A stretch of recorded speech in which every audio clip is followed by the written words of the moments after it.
Hello everyone, আজকে দিনটা শুরু করলাম এই জল আর বিস্কুট দিয়ে। কারণ আমি আজকের অনেক ভোরবেলা উঠেছি, অনেক ভোর বলতে 5টাতে। আমার কাজ ছিল, তাই জন্য অনেকক্ষণ কাজ করার পরে খিদে পেয়ে গেছিলো, এই জন্য জল আর বিস্কুট খেয়েছিলাম। তারপরে আবার কিছুক্ষণ কাজ করার পরে খেয়ে নিয়েছিলাম একটা কলা।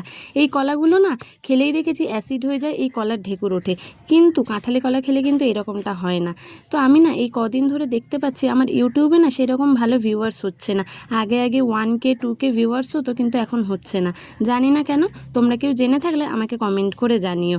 তো যারা ইউটিউব থেকে দেখছো তাদেরকে বলে রাখি, আমার ফেসবুকে একটা পেজ আছে মিস বিষয় নামে, তোমরা চাইলে চেক আউট করতে পারো। আর যারা ফেসবুক থেকে দেখছো তাদেরকে বলে রাখি, আমার একটা ইউটিউবে পেজ আছে, নাম হলো মিস বিষয়। তো তোমাদের যাদের ইচ্ছা হবে তোমরা চেক আউট করতে পারো। তো যাই হোক, কথা বলতে বলতে দেখো অনেক কিছু আজকে রান্না হয়ে গেছে। আজকে মাছের মধ্যে কিন্তু অনেক কটা চিংড়ি ছিল, কাঁকড়া ছিল, আর ছিল পার্শে মাছ।